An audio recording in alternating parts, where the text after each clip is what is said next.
Park Taeon had been living on the alien planet for 6 months.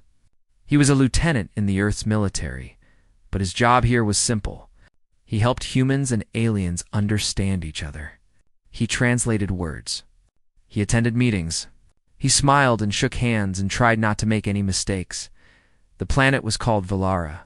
It was a beautiful world with purple skies and silver trees. The people who lived here were called the Valari. They looked almost human, but not quite. Their skin was a soft silver-blue color like moonlight on water. Their eyes were large and bright, filled with tiny lights that looked like distant stars. They were tall and graceful, and they moved like dancers, even when they were just walking down the street. But there was something strange about the Valari. Something Taeon had noticed on his first day and still thought about every night. They were all women. Every single one of them in 6 months. Taeon had not seen a single Valari man. Not one. He had asked about it once early in his stay. The Valari woman, he asked, had gone very quiet. Her starry eyes had dimmed. She had changed the subject, and Taeon had learned not to ask again. He was the only human male on the planet. There were other humans here, yes, scientists and diplomats and workers, but they were all women. Earth had sent women because they thought it would make the Valari more comfortable. Taeon was only here because of an accident. The original liaison, a woman named Kim Soyeon, had gotten sick on the journey. Taeon had been her assistant. When she could not continue, he had to take her place. At first, the Valari had seemed nervous around him. They stared at him when they thought he was not looking. They whispered to each other in their musical language. But slowly over the months, they had grown used to him. Some of them even smiled at him now. The ambassador was a Valari woman named Nara.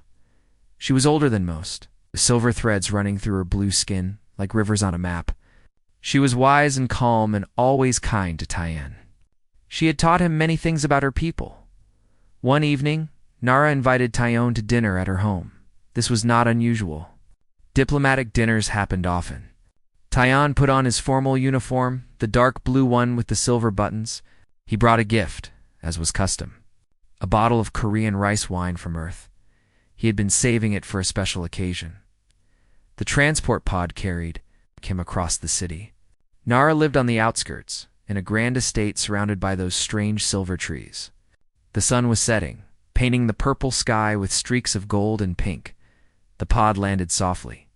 Taeon stepped out and walked to the front door. It was made of some kind of crystal that glowed from within. He pressed the small bell beside it. The door slid open. Nara stood there, dressed in flowing robes of deep blue. She smiled at him, warm and welcoming. "Lieutenant Park, thank you for coming. Please, come inside." Taeon stepped through the door. He took 3 steps into the entrance hall. Then he stopped. His feet would not move. His body had frozen in place. The hall was enormous. It stretched up 3 floors, with a ceiling made of glass that showed the darkening sky.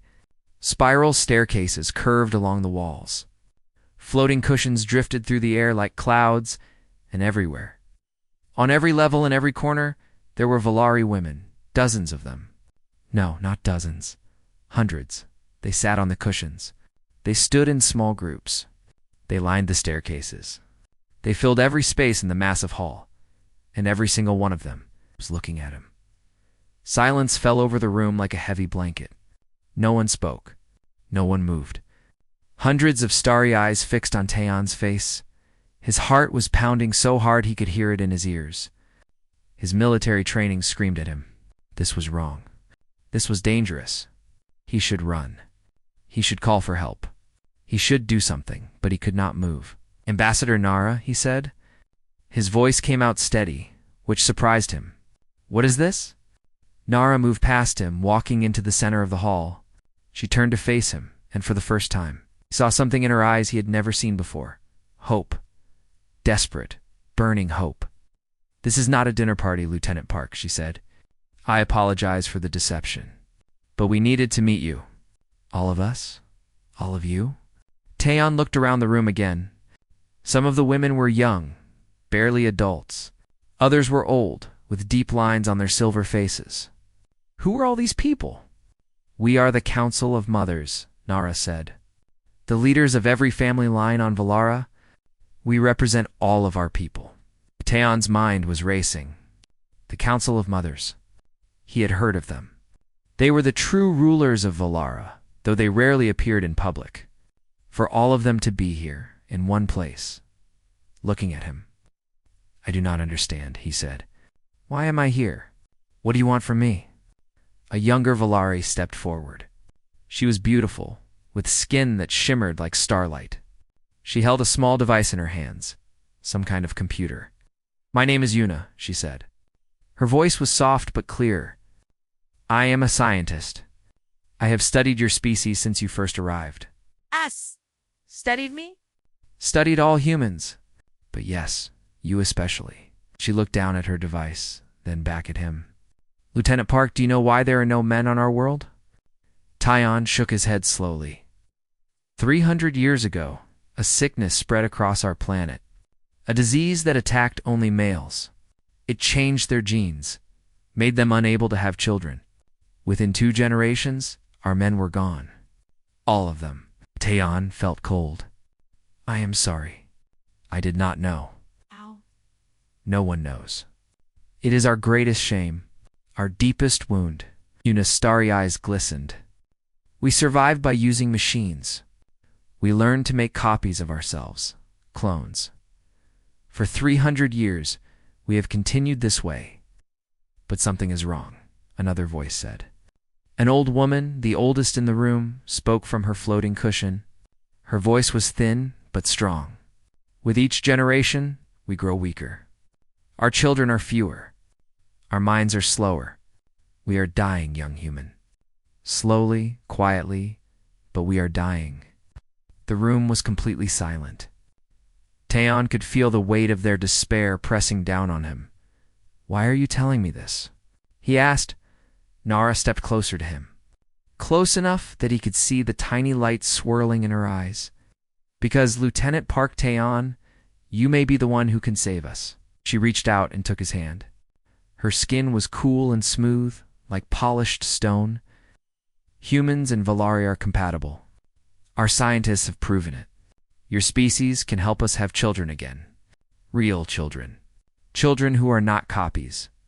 Children who can grow and change and become something new. Taeon stared at her. The words made sense, but his brain refused to accept them. You want humans too? To have children with Valari? We want to ask, Nara said. We want to hope. We have watched you for 6 months, Lieutenant. We have seen how you treat our people. With respect. With kindness. You learned our language when you did not have to. You helped our workers when they were hurt. You never asked for anything in return. She knelt before him. The entire room gasped. Taeon knew enough about Valari culture to understand. An ambassador kneeling was unheard of. It was a sign of complete surrender, Sayasky Park Taeon. Not as an ambassador, not as a leader, but as a woman whose people are dying. Ow. Tears ran down her silver-blue cheeks. Will you help us? Will humanity help us survive? The room waited. Hundreds of women, hundreds of desperate hopes, all focused on one young man from Earth. Taehyun looked at Nara, kneeling before him. He looked at Yuna, clutching her device. He looked at the old woman who had spoken of death. He looked at all the faces, young and old, filled with fear and hope. He thought about running. He thought about calling Earth. He thought about all the reasons this was too big, it's too strange, too impossible for one person to handle. Then he took a deep breath. Tell me everything, he said. I am listening. The hours that followed were the strangest of Taeon's life. He sat in that great hall, surrounded by hundreds of Valari women, and he listened. Yuna spoke first. She showed him pictures and charts on her device. She explained the science in simple words, knowing he was not a scientist himself. Our genes are like a book, she said. Each generation, we copy the book. But each copy has small mistakes. In normal life, mothers and fathers mix their books together. This fixes the mistakes. New words appear. The book stays strong. Taeon nodded. He understood this part. It was basic biology. We have no fathers, Yuna continued. We only copy. Copy after copy after copy. The mistakes grow. The book becomes harder to read. Soon it will be impossible. She showed him a chart. It had a line going down, down, down. At the bottom was a date. It was less than 200 years away. This is when our species ends, Una said quietly. Unless something changes, and humans can change it. Una smiled. It was a sad smile, but also hopeful. We have tested many species. Thousands of them. None were compatible with us. Their books were too different. But humans. Your book is almost the same as ours. The same words, just in a different order. How is that possible? Tyann asked. We come from different planets. Different stars. Do not know, Una admitted. Perhaps there is a common ancestor. Perhaps life in the universe follows similar patterns. Perhaps it is simply luck. But the tests are clear. Human and Valari genes can mix. They can create new life. An older woman spoke up. Her name was Bora, and she was the head of the largest family line on Valara. We did not believe it at first. We tested again and again. We brought in scientists from other planets to check our work. They all said the same thing. It is possible, more than possible, Una added. Our models show that human Valeri children would be stronger than either parent, healthier. They would live longer. And most importantly, her voice caught in her throat. Some of them would be male. A ripple went through the room. Many of the women wiped tears from their eyes. Others grabbed hands with those sitting next to them. The word male seemed to hang in the air like something sacred. You have not had sons in 300 years, Tyann said softly. No. Nara had risen from her kneeling position and now stood beside him. 300 years without the sound of a boy's laughter. 300 years without brothers, without fathers, without husbands. We told ourselves we did not need them. We told ourselves we were complete, but you were not. We were surviving. That is not the same as living. An was quiet for a long moment. He looked around the room again. Every face was watching him. Every pair of starry eyes was fixed on his face.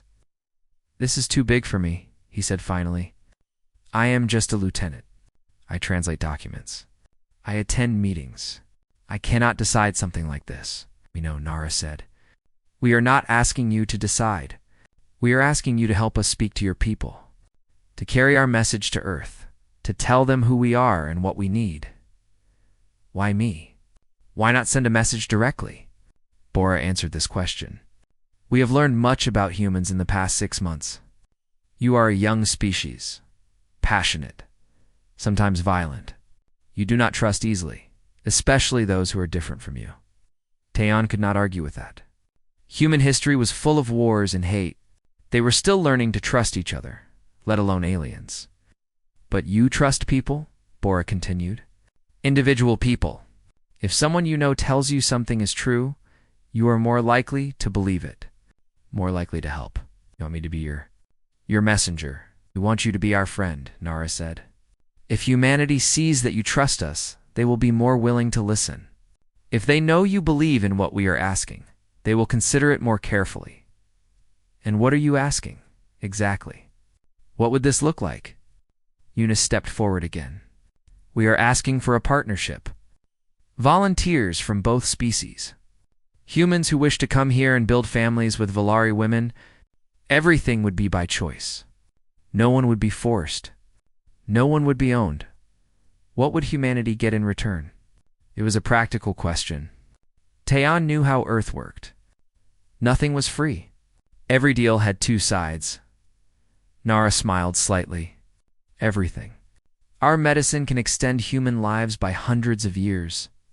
Our technology can take your ships to distant stars in days instead of months. Our knowledge of the galaxy can open doors that are currently closed to you. We would share it all, Bora added. Not sell it. Share it. As equal partners. As family, Tyann rubbed his face with his hands. This was too much to take in all at once. His head was spinning.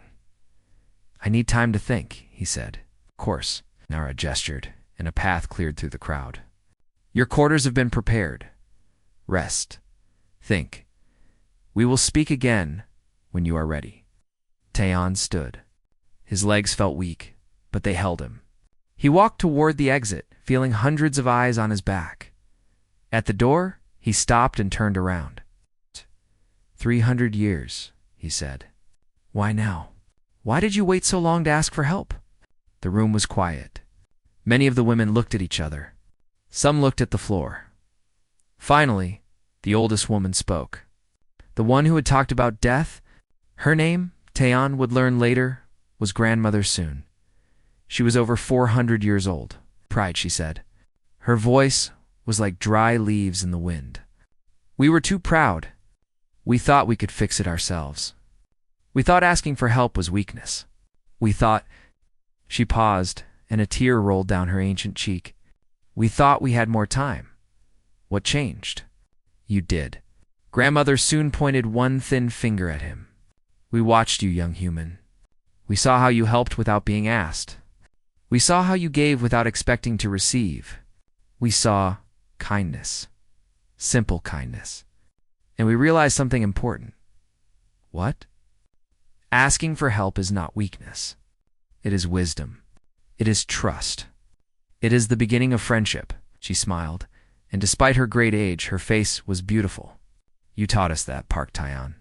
Without even knowing it, Taeon did not know what to say. He stood there, this simple soldier from Earth, looking at this ancient woman from the stars. He felt very small. He felt very scared.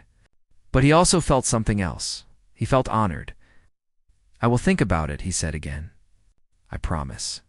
Then he walked out into the night. The transport pod was waiting for him. He climbed inside and sat in silence as it carried him across the city.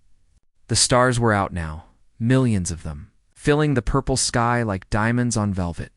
Somewhere out there was Earth, his home, his family, his world. What would they think of this? What would his mother say? His father? His sister back in Seoul? He imagined their faces. His mother, always worried about him. His father, always proud of him. His sister, always making fun of him. They would probably think he was crazy, but they would also, he knew, tell him to do the right thing. The pod landed at his quarters. Taeon went inside. He sat on his bed.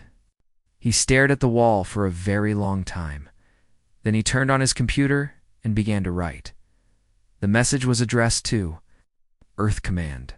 It was the most important document he had ever written. He wrote slowly, choosing every word with care. He told them everything. The disease, the cloning, the dying species, the hope that humans could help. He finished with a single question. What do we do? Then he pressed send. The answer would take 3 days to arrive. Light could only travel so fast, even between stars. Taeon lay down on his bed. He closed his eyes. He did not think he would be able to sleep. He was wrong. He slept deeply, peacefully, without dreams. When he woke, the sun was rising over Valara. Its light came through his window, warm and golden. And somehow, despite everything, Taeon felt something he had not felt in a long time. Hope 3 days felt like 3 years. Taeon spent them waiting and thinking, waiting and worrying. He walked through the streets of the Valari capital. He sat in parks under silver trees. He watched the purple sky and wondered what Earth would say. The Valari left him alone. Nara had given orders. No one was to bother him while he waited. He was grateful for that. He needed time to understand his own thoughts. On the second day, Yuna found him sitting by a fountain. The water was not really water. It was some kind of light that flowed like liquid. It was beautiful. May I sit with you? She asked. Taehan nodded. She sat beside him, keeping a respectful distance. I am not here to pressure you, she said. I wanted to apologize. Apologize? For what? For putting this burden on you? You did not ask for it. You came here to do a simple job. Now the future of my entire species is resting on your shoulders. That is not fair to you. Taeon looked at her. She was young, he realized. Maybe the same age as his sister. Her silver blue skin caught the light from the fountain. Her starry eyes were dim with worry. "Can I ask you something?" He said, "Of course. Why did you become a scientist? You could have done anything. Why this?"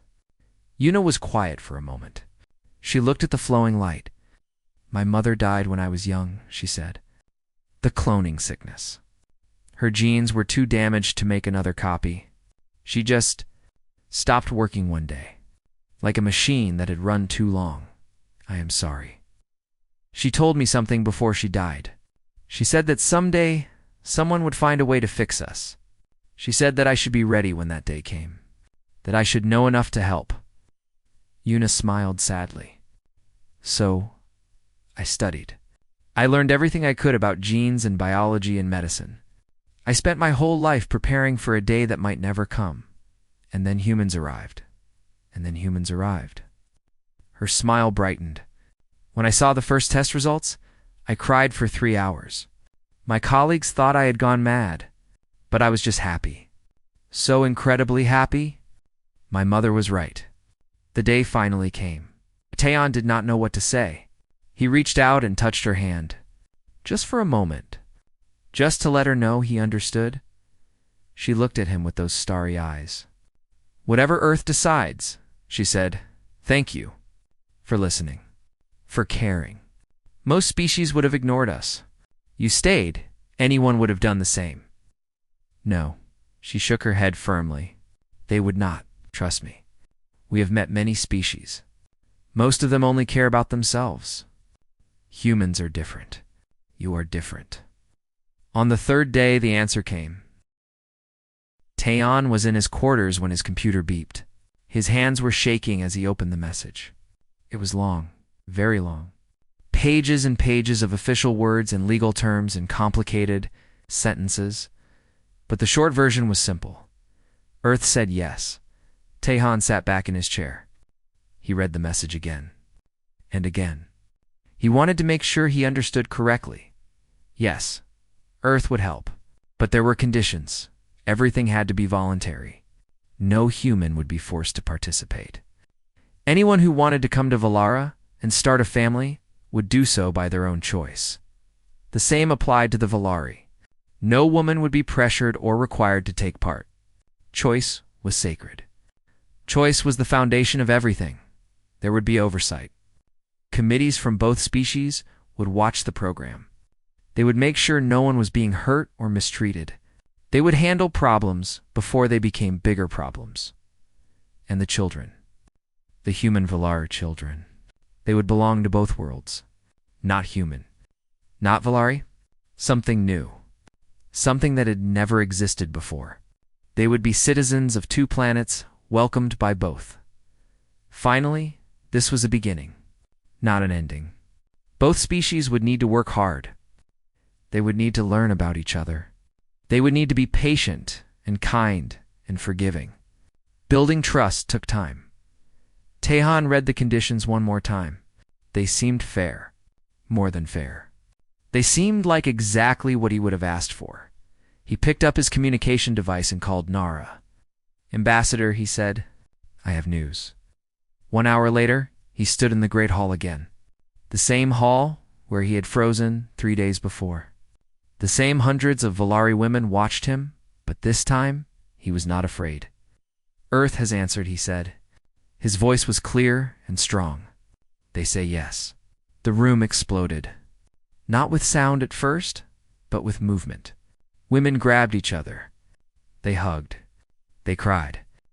Some fell to their knees. Others raised their hands to the sky. Then the sound came. Crying, laughing, singing, all mixed together in a wave of pure emotion. Nara walked toward Taeyeon. Tears were streaming down her face. She took his hands in hers. "You have saved us," she whispered. "No," Taeyeon said. "I just carried a message. Earth saved you. Humanity saved you. Many people made this decision. Not just me, but you were the bridge."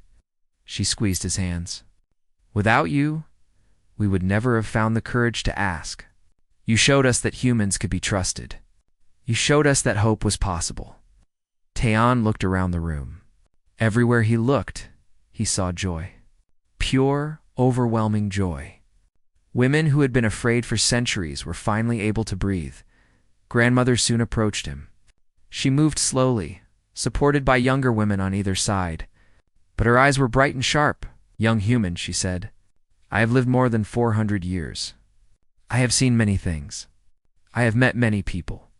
But I have never met anyone like you." "I am nothing special," Taeyeon said. "Exactly," she smiled her ancient smile. "That is what makes you special.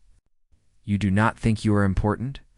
You do not want power or praise or glory. You just want to help. That is the rarest thing in the universe, Park Taeyeon.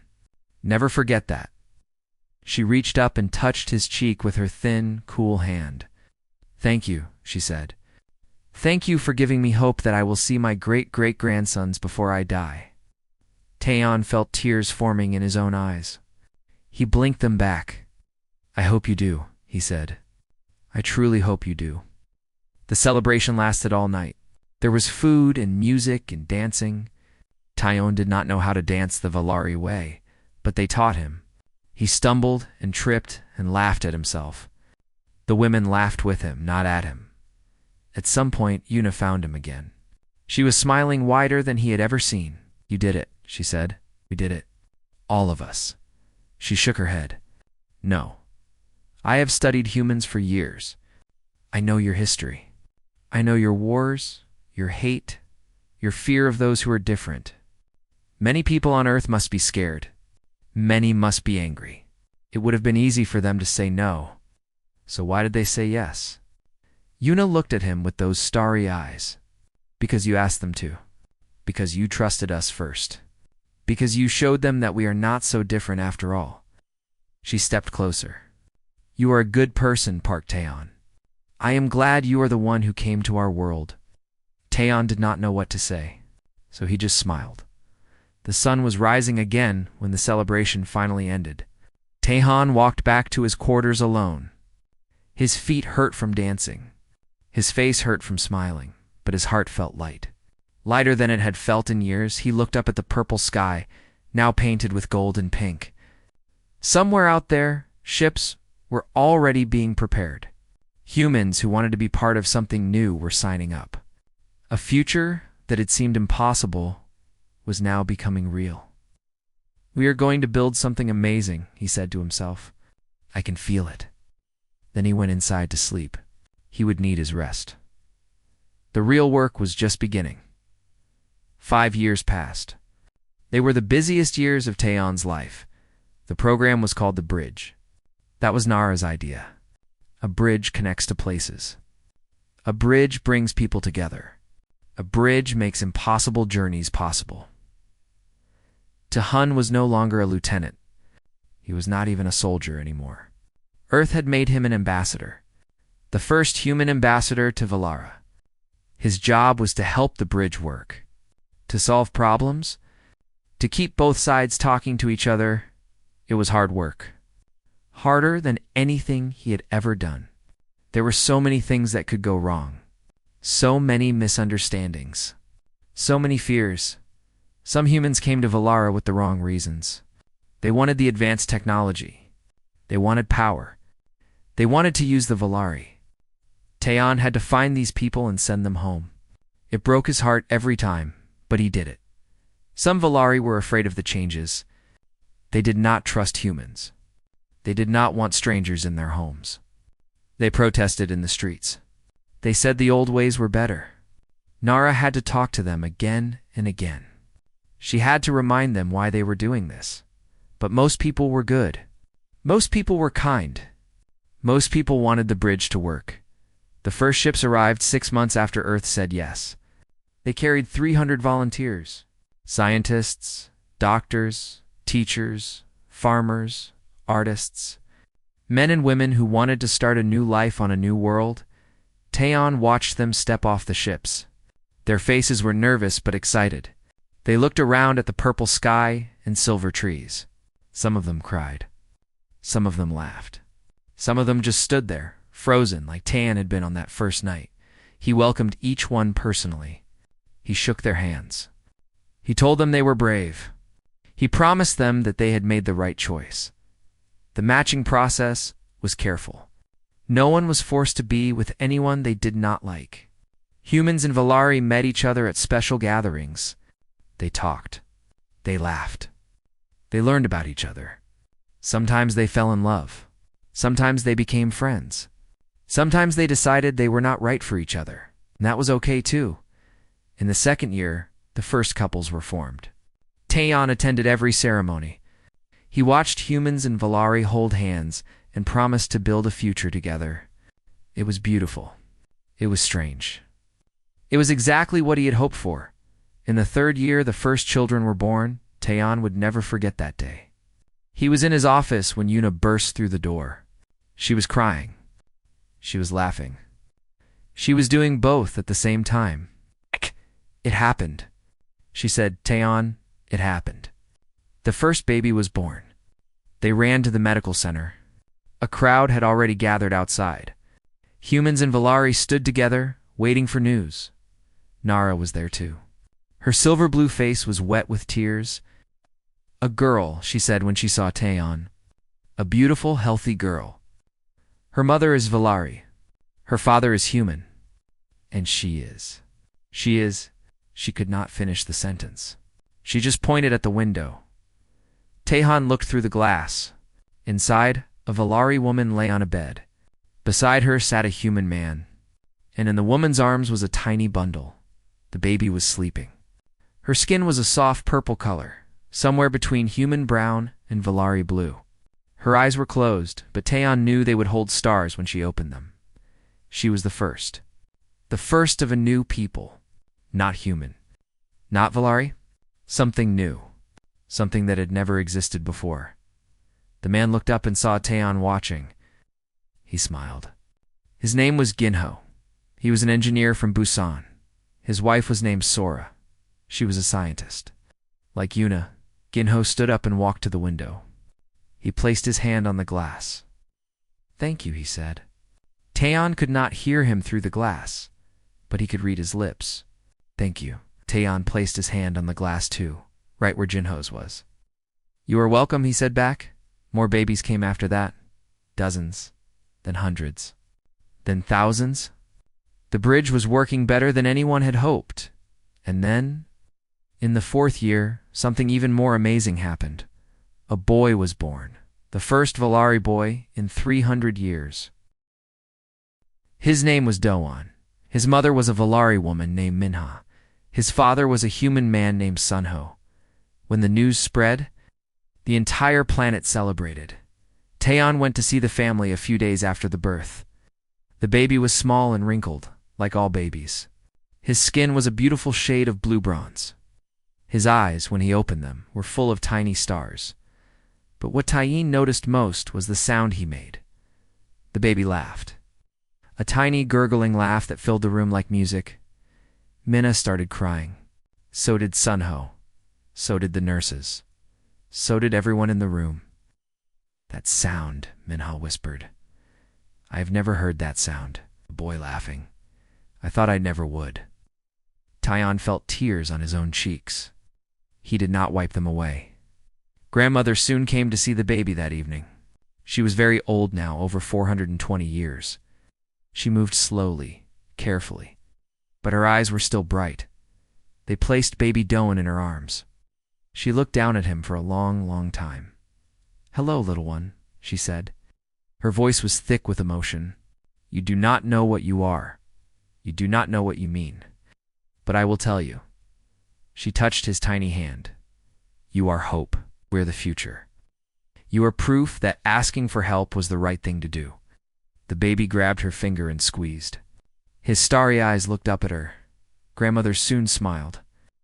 It was the biggest smile Taeyeon had ever seen on her face. I told myself I would live long enough to see this, she said. And I did. I can die happy now. Not yet, Nara said. She was standing beside them, her own cheeks wet. Stay a little longer. There will be more children, more boys, more laughter. Yes, Grandmother soon agreed. Perhaps I will stay a little longer. The universe still has more to show me, I think. That night, Taeyeon walked through the streets of the capital. The city was alive with celebration. Music played from every building. People danced in the streets. Humans and Valari celebrated together as one people. Yuna found him on a balcony overlooking the festivities. She stood beside him, watching the lights and hearing the laughter. "You did this," she said. "I am getting tired of people saying that." She laughed. It was a good sound. "I know, but it is true. 5 years ago, my people were dying. Now we are being reborn. Because of you, because of humans." Taeyeon looked at her. She had been by his side through everything. Every problem. Every celebration. Every long night and early morning. He trusted her more than almost anyone else. "Have dinner with me," he said suddenly. She blinked. "What? Dinner? Tonight? Just you and me? Not as ambassador and scientist?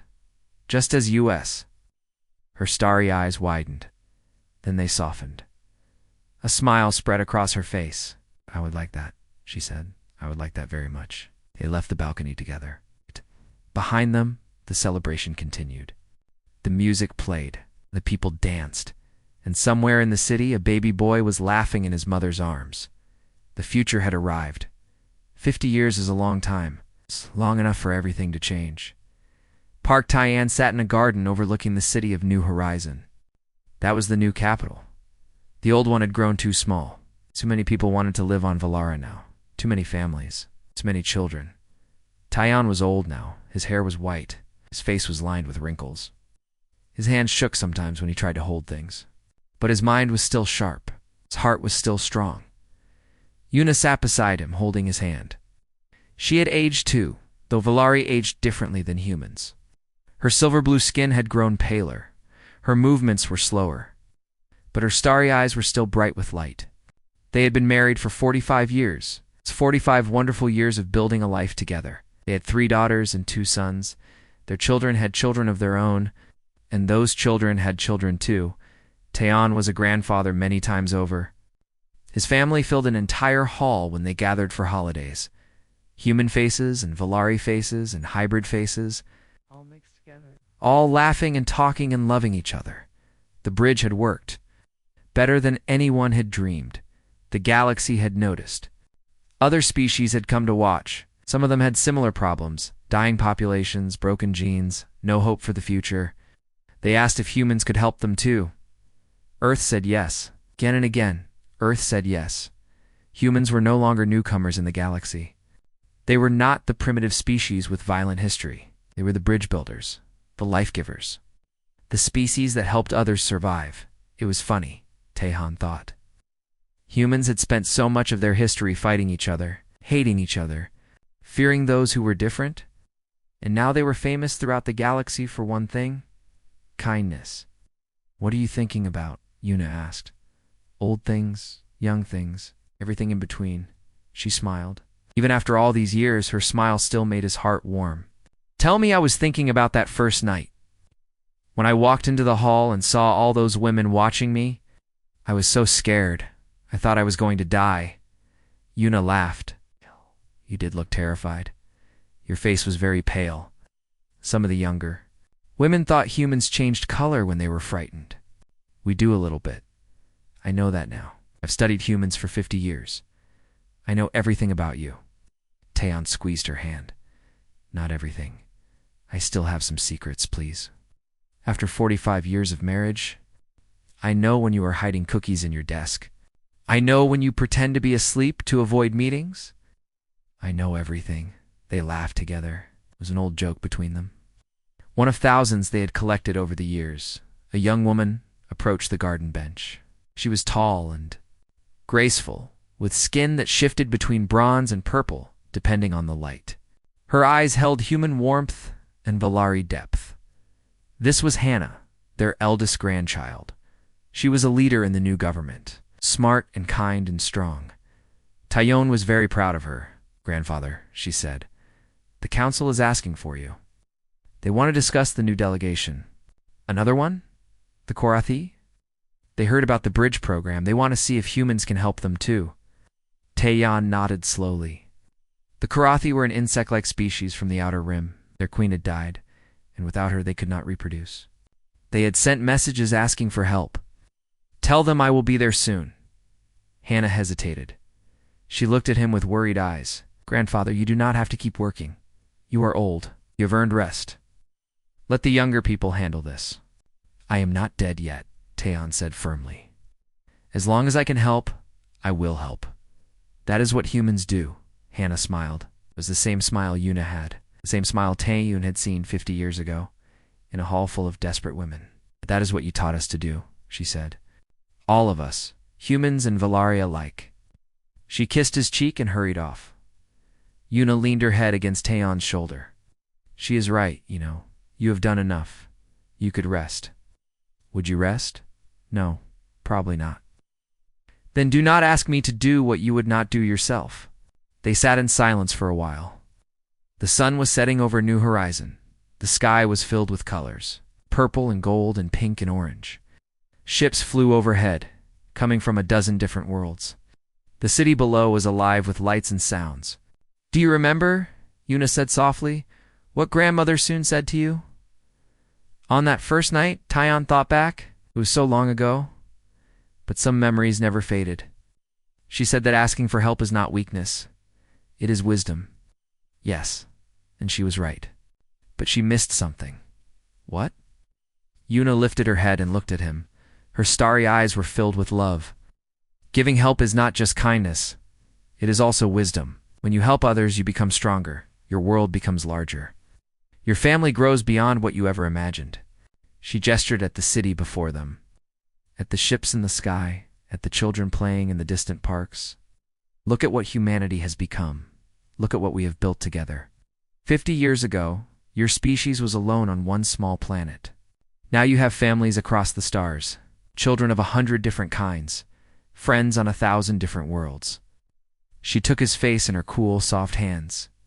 You helped us survive, but we helped you become something greater. That is the truth of the bridge. It goes both ways. It always has. Taeon felt tears forming in his eyes. He was too old to be embarrassed by them. "I love you," he said. "I have loved you for 50 years. I will love you for 50 more if you let me." "I will let you," she said. "I will always let you." They kissed. Soft and slow and gentle, like an old kiss between old lovers. But still as sweet as the first one. Then they stood up together. Their old bones protested, but they did not care. There was work to be done. There was always work to be done. They walked toward the council chambers, hand in hand, step by step. Two people from different worlds, building a future together. Behind them, the sun finished setting. The stars came out, millions of them, filling the sky like diamonds. Somewhere out there, other species were waiting, hoping, praying that someone would help them. And humanity would answer. They always answered. Because that is what humans did. That is what they had always done. That is why they called it HFY humanity. Forever, yes, humanity. Find a way. Humanity for you. It did not matter what the letters meant. What mattered was the truth behind them. Humans cared. Humans helped. Humans built bridges. And the universe was better because of it. Park Taeon, old and tired and happy, walked into the council chambers. His wife walked beside him. His grandchildren waited for him inside. A new species needed help. He smiled. "Let us begin," he said, and the bridge kept growing forever.